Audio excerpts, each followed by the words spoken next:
Welcome, everybody. Ladies and gentlemen, dear audience, dear ITB family from wherever you're watching us, a warm welcome goes out to you for the official start of the ITBBerlin Convention 2022. It's great to have you digitally back on board, although we are living in very different times.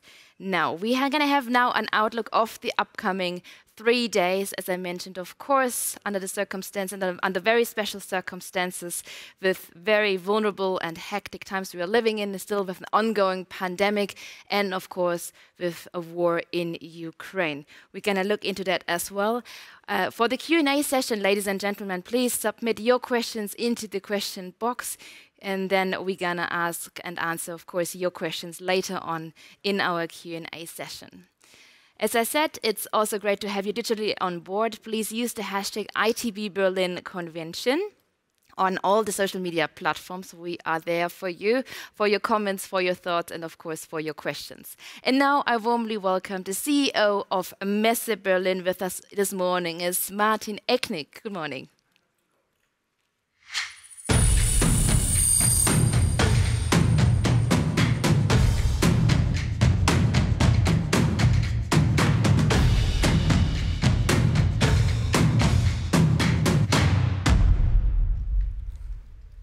Good morning, Mr. Ecknig. Thanks for joining us this morning, and of course for the official start of the ITB. The world is currently watching with a great concern into the war in Ukraine, of course, and the ITB Berlin Convention starts today. So travel and tourism are really taking now a back seat, don't they? I have to admit that our convention really come at difficult times. We are aware that both the pandemic and the current conflict between Ukraine and Russia will have a far-reaching impact not only on international travel. Together with the entire industry, Messe Berlin stands for international understanding, peace, and treating another with respect. We condemn war and violence and appeal for dialogue and a constructive exchange of views as the sole principle on which to act. It goes without saying that numerous sessions at the ITBBerlin Convention, including the Ministers' Roundtable, will address this topic. At these events, experts and guests will debate the effects of the geopolitical disruption we are currently experiencing on global tourism and what policymakers can do better to protect the tourism industry against future crises. But there's one thing that's even more important. Tourism builds bridges. Bridges connecting nations, companies, and individuals. Since its launch, ITB has established itself as a platform regardless of political boundaries. In 1968, for example, during the Cold War, Romania and Hungary, two countries from behind the so-called Iron Curtain, were exhibitors at ITB. In many times of political and diplomatic or military crisis, ITB has offered a platform, brought people together, and opened up channels of communications when others were already closed. The last 2 years of meeting almost solely digital also has proven it becomes clear to all of us that nothing compares to personal encounters as we know them from trade fairs and conventions. Mr. Ecknig, thank you very much for this outlook. Of course, with the upcoming days and the topics resilience, digitalization, and socially responsible tourism, we are also looking into a year of a very special anniversary. Yeah. Am I right? Yeah, Casey, you are right. That's a very special and important anniversary for us. Together with the city of Berlin, Messe Berlin is celebrating its 200 years history of trade fairs in Berlin. Since 1822, Berlin has been a trade fair venue, and for many decades, one of the most important worldwide. This year, under the slogan of 200 years hosting the world, we invite our friends and partners here in Berlin and all over the world to celebrate this special anniversary with us. For our festive journey through the past and into the future, we are planning many activities and projects of all sizes, like, for example, themed tours on our exhibition grounds and an anniversary ceremony in the second half of the year. We are really looking forward to this special year, full of busy events, personal encounters, and special moments. That sounds great. And speaking about personal encounters, of course, the original plan was to hold a hybrid event, and then Omicron hit the world in December with a new variant, and the developments, of course, changed a little bit the plan. So when did you decide to go with this new format that we have now? Yeah. In December, we had to decide on the new format. And that was no easy decision, but the coronavirus measures stipulated by federal and state directives and the outlook for March left us no room to maneuver. At the same time, we want to offer participants and exhibitors a maximum planning certainty before Christmas. With the live stream convention and the digital business day, as well as our new regional travel events during the year, we are offering the industry a wide range of fascinating content and new business opportunities in 2022. The ITB is the so-called think tank of the industry. Can you give us an outlook? What are the topics of this year's ITB? Yeah. Resilience, digitalization, and socially responsible tourism will be the key topics of the digital ITB convention this year, which begins today through Thursday. All topics will be presented by high-ranking experts in a wide range of formats. International top speakers share their unique expertise and provide the travel industry with much needed guidance and perspectives for the future. Could you name a few highlights, or maybe one highlight of the ITBBerlin convention this year? Or is that, well, a difficult question to ask, to name it only one? Actually, every day will have his highlights. I'm thrilled about the high turnout of speakers from leading companies such as Meta, Airbnb, KLM, Booking, Trip.com, BMW, and Accor, to name but a few. I'm also looking forward to the Federal Minister for Economic Affairs and Climate Action, Dr. Robert Habeck, delivering today's keynote speech on the tourism policy outlook. Further highlights are, for example, the ITB Ministers' Roundtable and the latest surveys by Statista.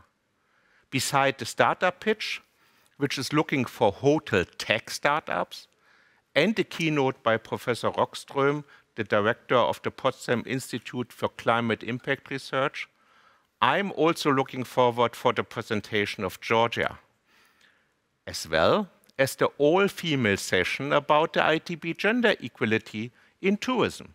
That brings me to today's day. Happy International Women's Day to all women participating and watching right now, and to you, dear Katie. Thank you very much, Mr. Ecknig. That's very kind. Thank you. ITB always celebrates very strong partnerships with destinations and countries. And you've just mentioned Georgia. So is Georgia the lucky one this year? I'm glad to tell you they are. As the convention and culture partner, Georgia is showcasing its wide-ranging cultural heritage and natural attractions. And in 2023, it will be the official host country of the world's leading travel trade show. But I don't want to anticipate too much from the ambassador's speech in a bit. I understand that. Thank you very much, though, for outlining a little bit. We're going to look into that in a moment. So the Digital Business Day is really one of the year's new features, so to say. Can you tell us a little bit about the core elements of this very special business day? I will do. Let me explain. This Digital Business Day on March 17th offers tourism market professionals and providers a highly efficient instrument to do business from anywhere around the globe. Our user-friendly platform makes it easy to network via audio-video meetings and speed networking events. And last but not least, the format is enlarged by the IPK's World Monitor with global trends and forecasts for 2022, as well as further company presentations from the on-demand program. So ITB is in March, the ITB in Asia is coming up. We've got the Digital Business Day, but of course, what's coming up in summer? Do you have any plans for summer? Can you share some of your plans with us? There will be something, I can and I will. In addition to the convention now and the Digital Business Day next week, there will be a B2B networking event series in summer, respectively. It was important for us to satisfy the pressing need for face-to-face meetings by offering these exciting and new networking events to you. Together with the selected destinations, we will be hosting leading buyers, trade visitors, and media in a specific marketplace, most probably in Europe. The event series offers networking opportunities, slots at speed networking events, and as well a knowledge track with workshops presenting and discussing the latest travel industry topics to you. You were just mentioning the face-to-face meetings, and I think we all do miss the face-to-face meetings with a big crowd. Can you tell us a little bit about the secret planning about next year's ITB? What's going on for next year's planning? How does it look like, the ITB next year? I totally believe in that our customers are very keen to come back to Berlin and being here live and with us together as usual. So ITBBerlin is scheduled to take place as an in-person event in March 2023. Which will also comprise significant virtual formats, and with beautiful Georgia being the official host country of the world's largest travel trade show. I'm very much looking forward to it and to have you all here. But first things first, together, let us look forward to the days ahead of us. I would like to emphasize once again that none of us would have thought 2 years after the pandemic began, and it seems to finally come to a kind of end, now the world is making an almost seamless transition to another global conflict. We can only fuzzily imagine the outcomes of the conflict at the moment. What is clear, however, is that we live in a world of constant change. We as an industry, we condemn war and violence. All our souls and thoughts are with the people in Ukraine. As a firmly established member of the tourism industry and against the backdrop of all challenges and uncertainty, with ITBBerlin, we are at least able to offer the industry some orientation and the corresponding space for dialogue. I wish everyone a great convention this week and a successful business day next week. Thanks for being on board. Thank you, Martin, Ecknig, and I see you in a minute for the question and answer forward. session. Thank you very much. Thank you. Ladies and gentlemen, we're going to continue now with our next speaker. I welcome now the Ambassador of Georgia in Germany, His Excellency Professor Dr. Levan Izoria.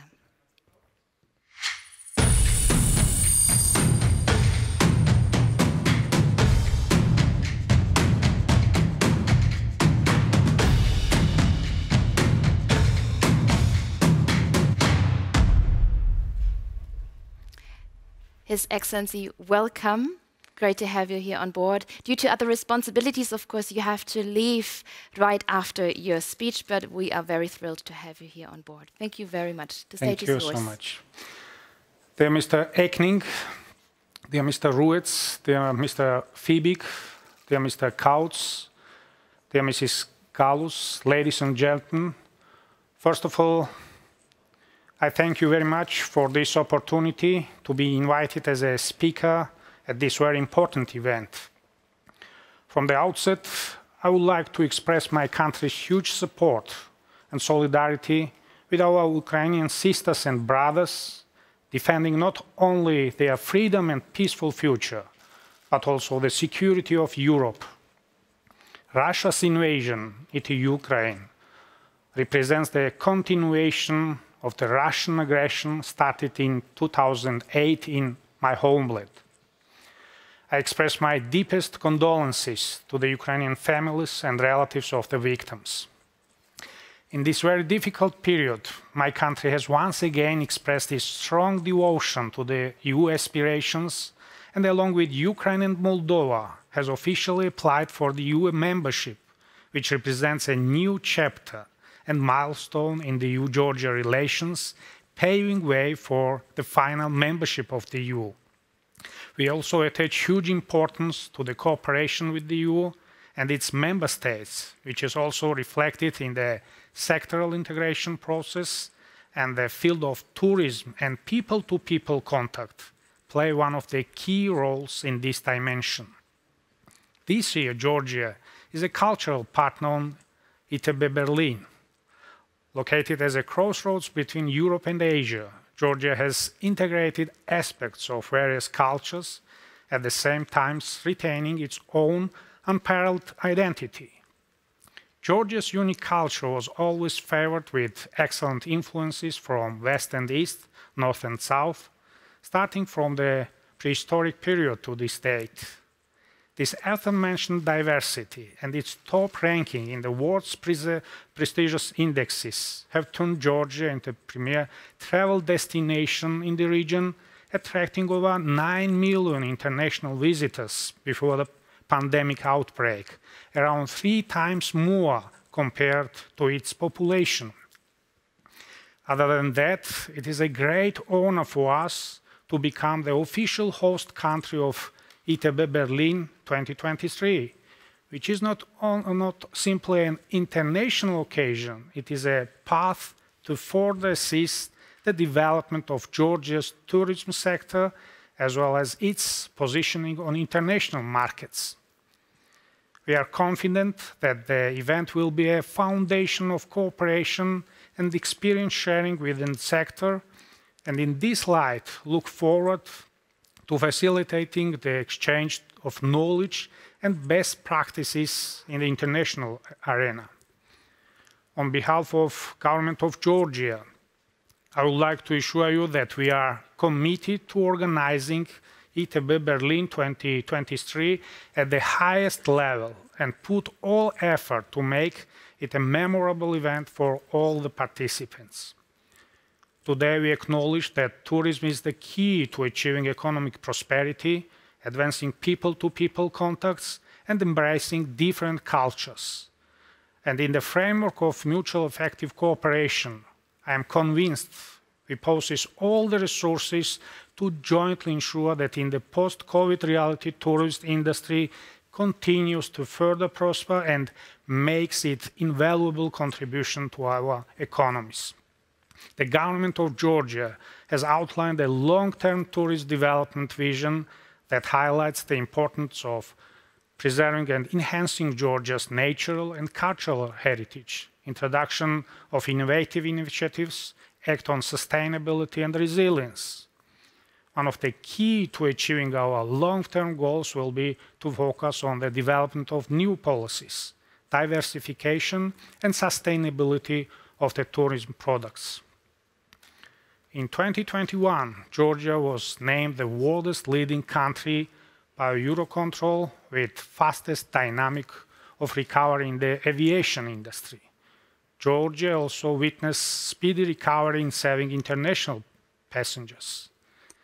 At the end, on this special day, the Women's International Day, I take the occasion to wish them a lot of success in all their future endeavors, peace and happiness in these hard times to have. Thank you for your attention. Thank you very much, His Excellency, for being here today with us. And we continue now with our program. I warmly welcome now the Managing Director of Statista, Peter Kautz, is with us.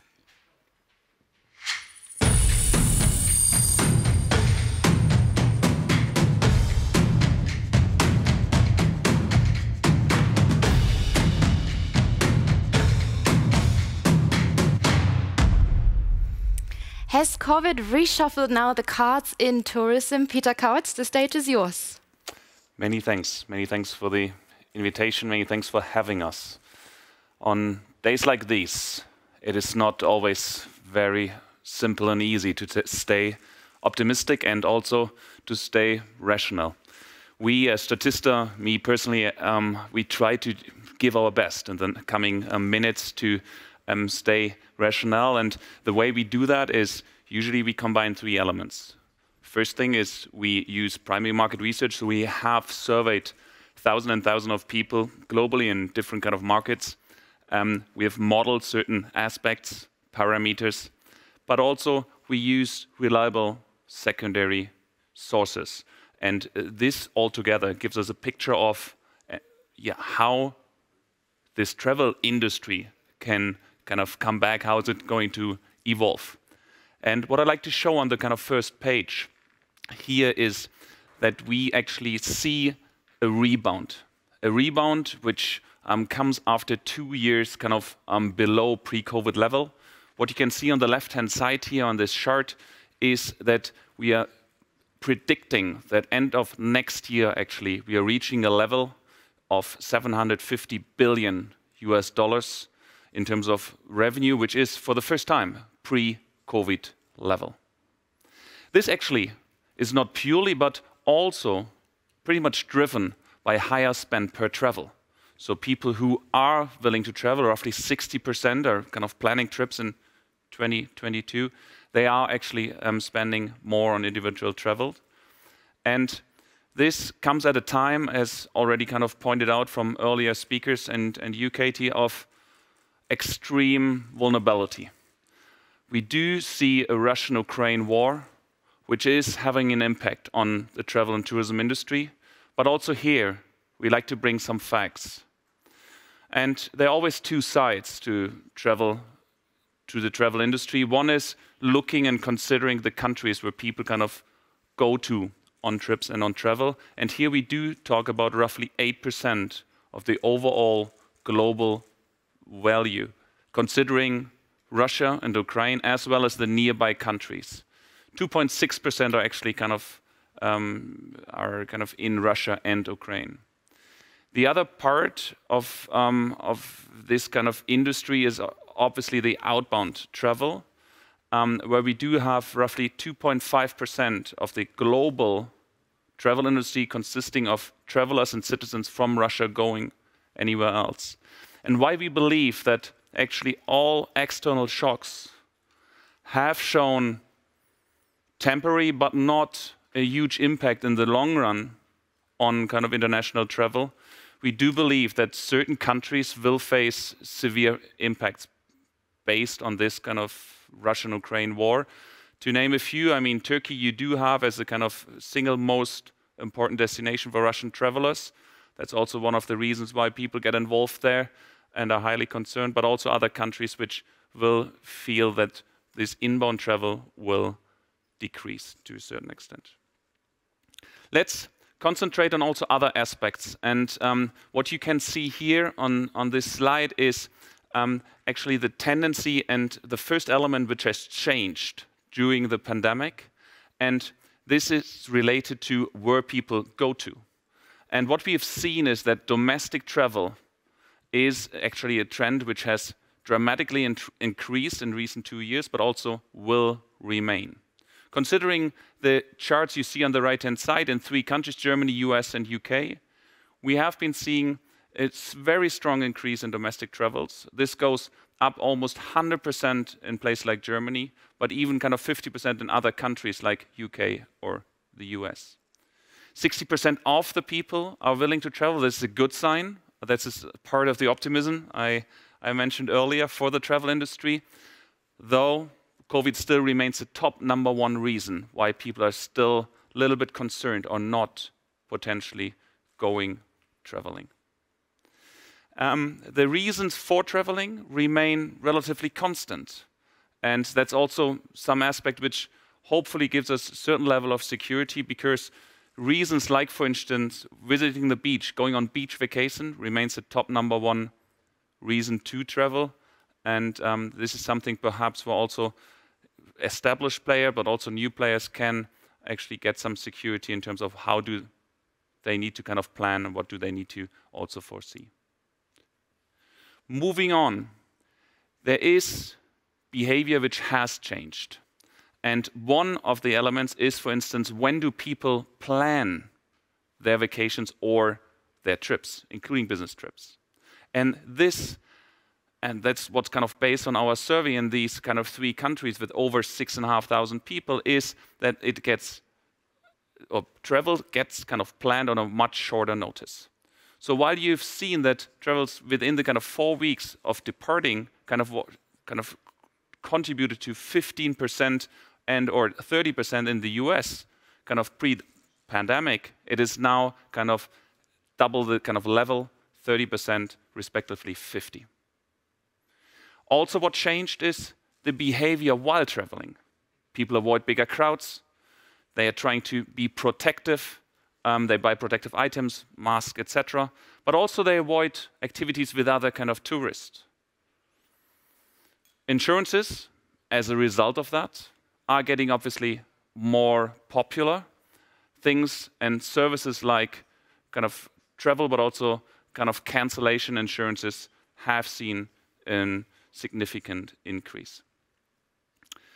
And that's probably something which struck with us most, was the belief that every other traveler believes that not all, but the majority of these behavioral changes actually will stick.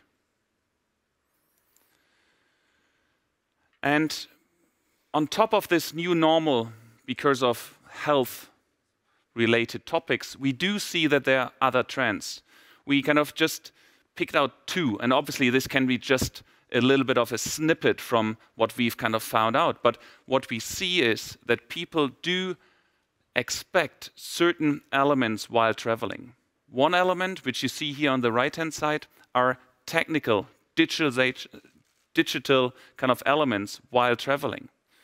Being the smart home features, like smart speakers, etc., is more and more common to expect while traveling, while kind of also selecting a destination, a hotel, or a place to rent.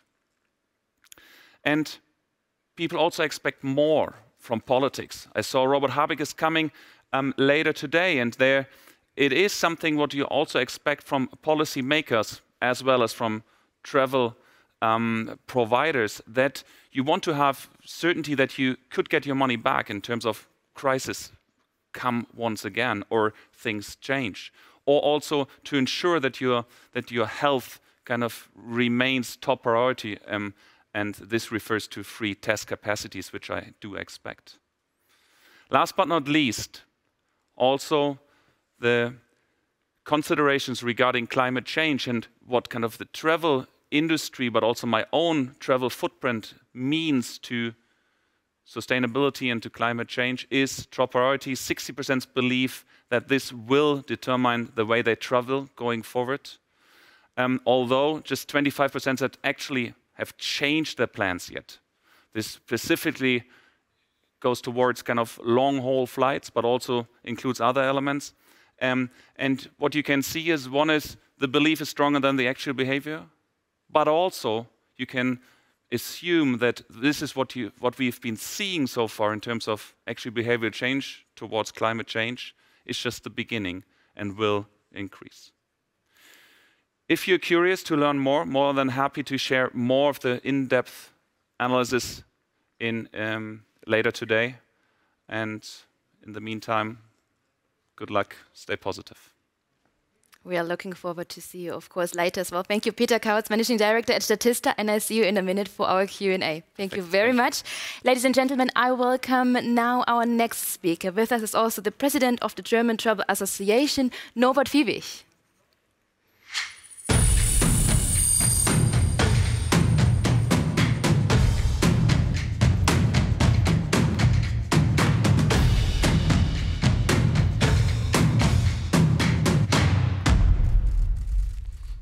Norbert Fiebig is with us. What does a restart in 2022 really mean? Norbert Fiebig, the stage is yours. Okay, Kathy, thank you very much indeed. Good morning, ladies and gentlemen. The shocking images coming from Ukraine are deeply concerning. Who would have thought that such a brutal invasion of the Russians would be even possible? Who could have conceived the disrespect of international agreements and treaties within Europe's boundaries in the 21st century?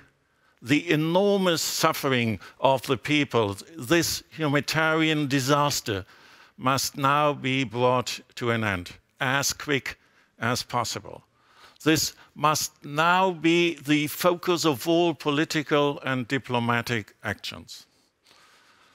This war and the resulting international reactions will have an impact on all of our lives, on the economy and on our international industry.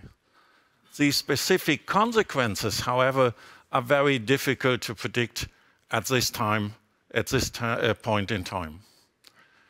One thing, ladies and gentlemen, is clear. The war will pose an additional challenge to our industry, both beside and after Corona. It's a bit hard those days to talk about business, but anyway, that's what we are here for. The results of the past financial year shows just how badly the travel industry has been affected by Corona. 2021, once more, was an extremely challenging year. Travel spending declined in Germany again to just under 29 billion euros, a drop of 10%. The share of organized travel in travel spending dropped to 36%. Before Corona, the share was still some 50%. As a result, total package travel spending in 2021 was 71% lower than pre-Corona. However, the Germans' desire to travel is back. After 2 years of pandemic, booking figures are rising significantly. Since February, new bookings have been above the pre-Corona levels again on a weekly basis.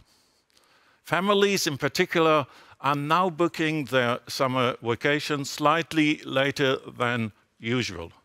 They are heading to the familiar destinations on the Mediterranean, such as Spain, Greece, and Turkey, as well as Egypt, which is also very strongly booked for the summer season already.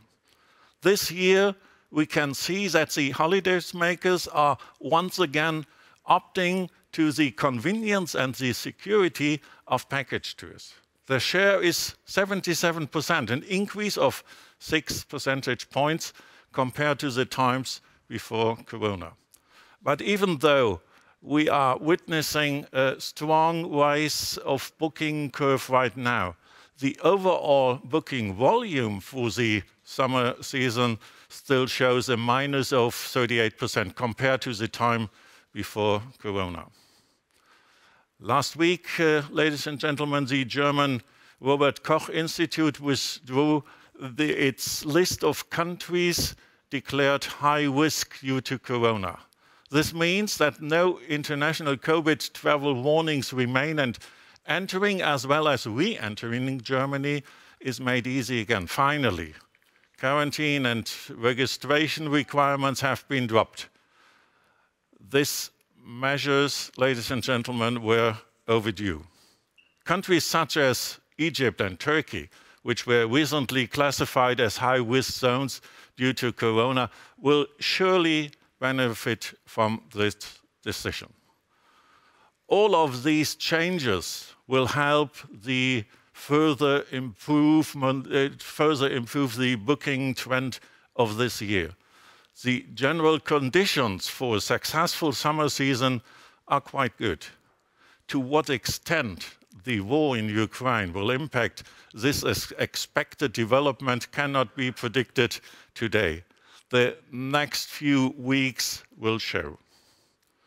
Now, it is the time to remove travel barriers internationally. Everything that has made travel more complicated or even impossible is, in recent years, must be dismantled with determination. Also in the destinations.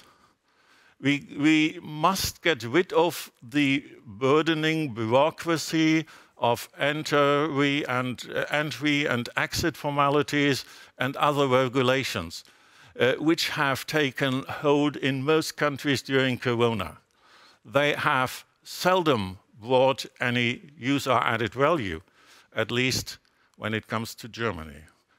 If we look at 2022 as a whole, we will most likely not quite reach the pre-corona revenues. But it seems that recovery is imminent. In 2023, we will be most probably back to our old strength. When we reflect, ladies and gentlemen, on the future development of our industry, we are faced with a major challenge, probably the greatest challenge of all, climate change. We, as the travel industry, are clearly committed to climate protection. Leisure and business travel have to improve on their climate friendliness. The carbon footprint of a trip is the critical factor. Most politicians share this view, as well as increasingly our clients. We are faced with the challenge of how to reduce travel emission. When analyzing the entire service chain of a journey, we see that the flights account between 70 and 80% of the climate damaging emission. Technological alternatives, such as power to liquid, need to be available in sufficient quantities in the near future. The relevant developments must be pushed ahead by governments, the policymakers, and by the industry. This change can only be solved in an international network, not only on a national level. And we are, ladies and gentlemen, faced with the challenge of how to raise travelers' awareness to the need of climate-friendly travel. We need to be able to provide verified advice when clients book their travel. This requires a higher degree of transparency and the ability to compare the respective climate footprint of a trip. We are pushing this aspect forward with the development of a consistent industry standard together with the Sustainability Initiative for Tourists. We know, we as travel industry are part of the problem, but we will also become part of the solution. Thank you very much. Thank you very much, Norbert, Fiebig, and I'll see you in a minute for our Q&A. I'm looking forward to that. See you in a minute. Thank you very much. Ladies and gentlemen, now it's, of course, time for your questions. Please be precise when you submit your questions. Who are your questions for? Please address the speaker. And, of course, tell us who you are. Also name maybe the media you're working for. And, of course, join the conversation online with the hashtag ITBBerlin Convention.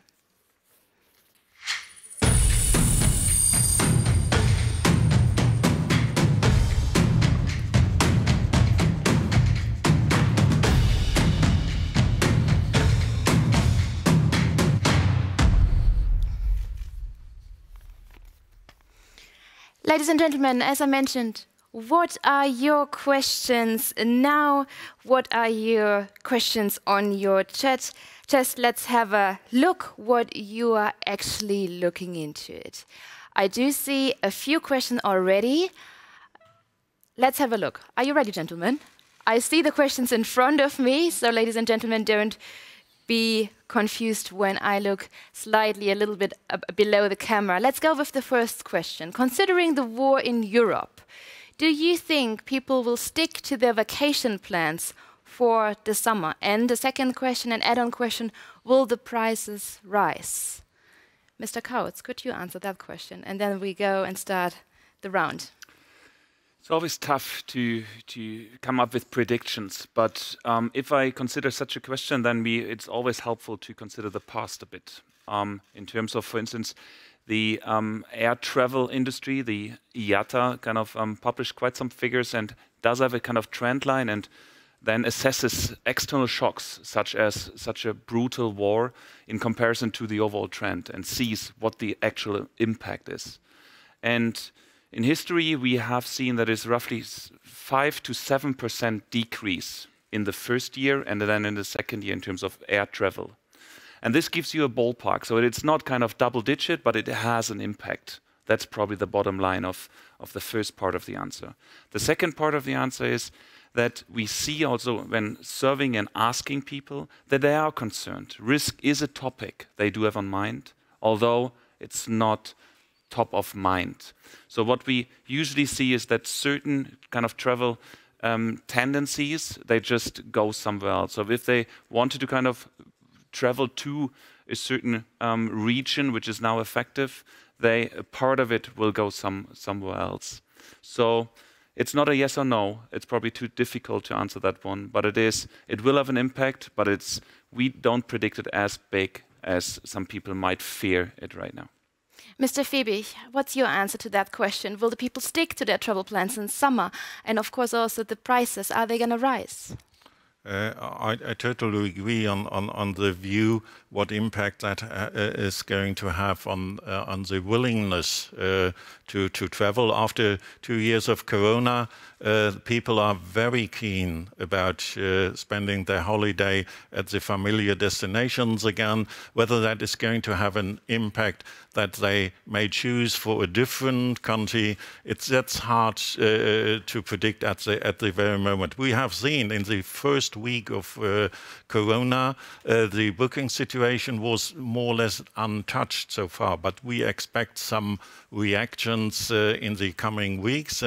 On pricing, the driving factor to maybe reconsider the pricing for hotels and airlines is the energy cost. The energy cost is cost-wise a very important point, especially to airlines. They have the advantage of hedging fuel that gives them a bit more of freedom, not to be obliged reacting at the very moment, but on the long view, the energy costs will have an effect on pricing of travel, as it will have an effect on all of our lives, all of our housing and food and whatever. So that most probably is going to have an effect on the pricing on travel as well. Thank you very much for this first impression. Ladies and gentlemen, let's have a look into your questions. Again, I do see the questions coming in, so thank you very much for your questions. One question goes to Mr. Ecknig. With ITB taking place now digitally again, where do you see the trade show business in 5 years? Where I see it, first of all, I see it positive. Then I think the last 2 years showed us what is digital possible and what is not possible. And the core of a trade show is still very much intact. It's about that we come together, that we have an exchange, that we generate curiosity, that we deliver content, that we are having also unconscious opportunities. And that's only what a physical event can deliver. But the digital world will stay. It is already part of today. We are fully digital today, but it will stay also into the future. And I see it not as a cannibalization. I see it more as an extension, as a wide-reaching, as in giving more opportunities to people which maybe can't be here with us on site, or which cannot be in the same time, or cannot make themselves available. So we will have a constant stay with the topic of how I can access not being on site, and we will deliver the answer to that. We will deliver a 365 days content delivery. It's not only 5 days, it's 365 days. For all that, the digitalization will help us to deliver an extension, but it's not going to replace the core of a trade show. Absolutely, and ITB has, of course, a large portfolio of trade fairs. Can you name and can you actually tell us a little bit more? Where do you see the ITB? Where is the ITB ranking in that large portfolio for you? It is, since the beginning, the world's largest trade show for that topic, and it is going to stay like that. We have our regional breakouts already established with the ITB China in Shanghai, with the ITB Asia in Singapore, and the ITB India in Mumbai. And that maybe is going to continue. And as explained before, we will have also the opportunity to meet this year already in many places, most probably in Europe, to have on-site discussions about the same topic. Wonderful. Let's have a look into your questions again, ladies and gentlemen. From David, coming from Prague, this question. So, greetings to the Czech Republic. I still see a lot of EU travelers waiting for traveling in person and resistance using digital solutions. Do you expect more promotion for virtual tours? Mr. Kautz, what are the numbers saying in the figures? We do see a rise in terms of how to experience other parts of the world digitally, mainly related to virtual reality application. Some startups actually do interesting and inspiring topics there. Nevertheless, this is on a very, very kind of low level yet. Perhaps it's coming more, and also the trend continues. Nevertheless, there is an element around traveling which has a lot to do with experience, and this experience means to experience something kind of on site with other people, get to know other cultures, people, etc. This we still don't see a kind of a technical solution which can fully capture that one, and until that is not happening in metaverse or whatsoever, we don't see that this is truly becoming kind of a phenomenon for a bigger part of the population. Mr. Fiebig, also the question goes to you. Are virtual tours on the rise? Is that the new traveling? I don't see virtual tours at the moment and for the future as a substitute for real travel. People want to meet people, they want to smell, they want to taste, they want to feel the warm or cold water wherever they decided to go to. That will not be a substitute to all these experiences. Why people decide to go somewhere, and no, maybe for some people who are not very keen of leaving the house, maybe that is an alternative, but for all the others, I don't see any point in that. Let's look again into your questions. Another one is from Roman, from ARD Hörfunk. Greetings to the German broadcaster ARD. How will Corona change traveling behavior on the long run? So that is really another outlook. How will Corona change traveling behavior on the long run? Mr. Fiebig, I'd like to start. On the long run, I don't see any effect, to be honest. So what we have seen even in the Corona time, that people got more and more unsensitive about these matters. They did stick maybe to the hygiene, necessary hygiene measures, but at the end of the day they decided for travel, and for that reason I believe maybe they are wearing a mask whenever needed, but in general I don't see a long-lasting effect out of COVID. Maybe to be a bit more cautious about health problems, but anyway, I don't expect any long-running effect. Mr. Ecknig, do you see any changes now concerning the trade shows and the trade fairs? We just talked about virtual tours. Is that a new thing? Is that something that we look into the future? I think it's the $1 million question about how long it's going to last. Most likely it's even last forever, and we get used to live with Corona, and that's also how the trade show business will find their answers. I think we are now coming out of the stage where we are going to skip shows and cannot exercise them as planned. We will find ways of being with a high level of hygiene, distance measures, or lower degree, or non-limits. Yeah, but we will have answers to run shows in the future, and not only, as also some people say, from April to October or something. We will have it 12 months. We will find our ways to work with it. We will find our ways. We maybe forever clean and wash our hands more frequently, and that's not bad.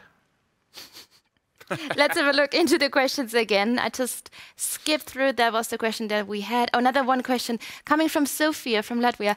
Do you think that EU countries bordering Russia may be affected negatively with tourism, or due to tourism-wise, due to the Ukrainian-Russian crisis now? So, of course, again, it's the topic of the day, the war in Ukraine. When we talk about the bordering countries, are they affected from a tourist perspective? Mr. Kautz, would you give us an idea of what you think and what statistics actually tell you?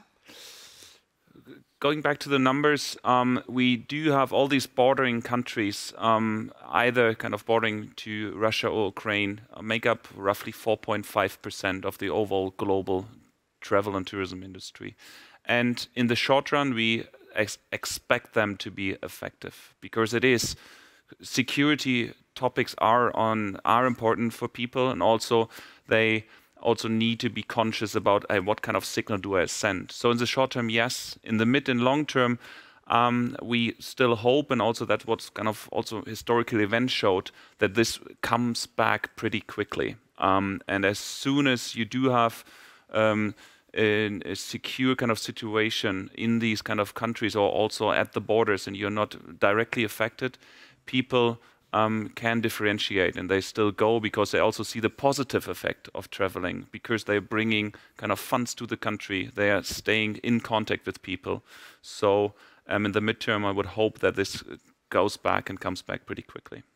Mr. Fiebig, would you agree on that, or would you say the current circumstances tell a little bit of a different and, of course, difficult story? Yeah, I entirely agree on that view. But it's pretty hard to judge on at the very moment. But the effect just mentioned, that maybe people do think about how can I support such a country by traveling to this country. Maybe that is going to be of more importance than it is today, with the habit of the decision to choose for a destination. If that is going to be the case, that from my point of view would be very welcomed, and I would be glad to see that direction as well. Mr. Ecknig, yeah, I just want to jump on it and wish all these bordering countries, particularly on the inbound, that they do not suffer. I think it's hard for them anyhow. And no country lost their attractiveness, their heritage, their uniqueness, their attraction. And therefore, I can only wish all these affected countries, they're affected anyhow, that the tourism is not going to withhold. It's even more, as Mr. Fiebig just said, maybe it has even a kind of contribution effect, but by going there and supporting them. It's a hot topic, and I see we can debate about that, of course, a little bit longer now. Thanks, gentlemen. Thank you to Martin Ecknig, Peter Kautz, and Norbert Fiebig. Thank you very much for this round. Thank you. Ladies and gentlemen, thank you very much for submitting your questions, and of course for following along the ITBBerlin Convention in 2022. The hashtag is ITBBerlin Convention, and this was just the official start. So we're going to start right now in a few moments with the official Berlin Convention, the ITBBerlin Convention. I hope to see you soon in a few moments.